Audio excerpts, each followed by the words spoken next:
नमस्कार मित्रांनो, कुसुम सोलार योजनेअंतर्गत ज्या शेतकऱ्यांची निवड झालेली आहे तर अशा शेतकऱ्यांना आपल्याला सुरुवातीला मेडा बेनिफिशरी हे ॲप डाउनलोड करून घ्यावे लागते।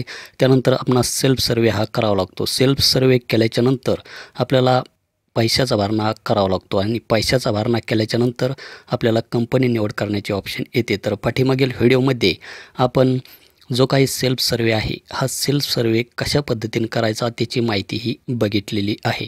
तर मित्रांनो, या व्हिडिओमध्ये आपण हा जो काही पैशाचा भरणा आहे हा पैशाचा भरणा हे जे काही मेडा बेनिफिशरी ॲप आहे या ॲपमधून कशा पद्धतीने भरायचा त्याची माहितीही बघणार आहोत। तर मित्रांनो, व्हिडिओ हा शेवटपर्यंत नक्की पहा। चॅनलवर नवीन असाल तर चॅनलला सबस्क्राईब करून समोरील बेल आयकॉन प्रेस करा। तर येथे अशा प्रकारचा डॅशबोर्ड आपल्यासमोर ओपन होईल। तर येथे ॲप्लिकेशन डिटेल्समध्ये बेनिफिशरी डिटेल्समध्ये त्या लाभार्थीची माहिती दाखवली जाईल। तर आपणास हे पेज एकदा रिफ्रेश करायचे आहे आणि खाली मेक पेमेंट या बटनावर क्लिक करायचे आहे। मेक पेमेंट या बटनावर क्लिक केल्याच्यानंतर 6 अंकी OTP त्या मोबाईलवर येईल। तर तो OTP आपणास यामध्ये प्रविष्ट करून घ्यायचा आहे। व्हेरीफाय OTPवर क्लिक करायचे आहे। त्यानंतर आपणास पेमेंट गेटवेकडे रिडायरेक्ट केले जाईल। त्यानंतर आपणास येथे ही जी काही माहिती आहे ही माहिती भरून घ्यावी लागणार आहे। जसे की बिलिंग इन्फॉर्मेशनमध्ये त्या लाभार्थीचे नाव, ॲड्रेस, पिनकोड, सिटी, त्यानंतर मोबाईल नंबर आणि ईमेल ID ही माहिती आपणास यामध्ये बिलिंग इन्फॉर्मेशनमध्ये भरून घ्यायची आहे। त्यानंतर आपण येथे खाली debit card, net banking, UPI यापैकी कोणत्याही माध्यमातून एका पेमेंट करू शकता। तर मी UPI हे सिलेक्ट केलेले आहे। UPI सिलेक्ट केल्याच्यानंतर मेक पेमेंट या बटनावर मी इथे क्लिक करतो।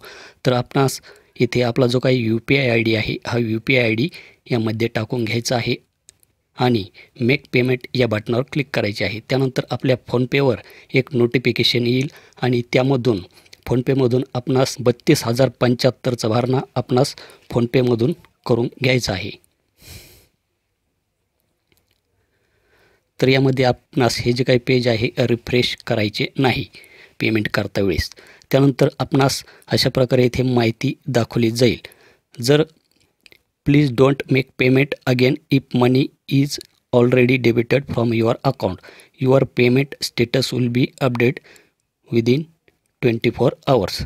जर यामध्ये आपले पेमेंट हे कट झाले आणि पोर्टलला अपडेट झाले नाही तर 24 घंट्यामध्ये ते अपडेट होऊ शकते। अशा प्रकारची तिथे माहितीही दाखवली जाते।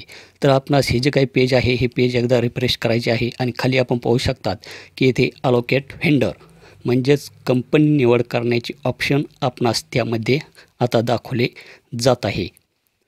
तर पेमेंट करता वेळेस मित्रांनो, आपणास एक गोष्ट यामध्ये लक्षात ठेवायची आहे की ज्यावेळेस आपण यामध्ये पेमेंटचा भरणा करतो तर त्यावेळेस आपणास हे जे काही पेज आहे ते पेज रिफ्रेश करावे लागत नाही। तर यामध्ये आपले पेमेंट अडकण्याचे चान्सेस असतात। जरी आपले पेमेंट यामध्ये फेल झाले तर 24 घंट्याच्या नंतर हे जे काही पेमेंट आहे हे पेमेंट ऑटोमॅटिक येथे अपडेट होऊन येईल आणि आपणास तिथे कंपनी निवड करण्याचे ऑप्शन येईल। तर मित्रांनो, पुढील व्हिडिओमध्ये आपण कंपनीची निवड ही कशा पद्धतीने करायची त्याची माहितीही बघणार आहोत।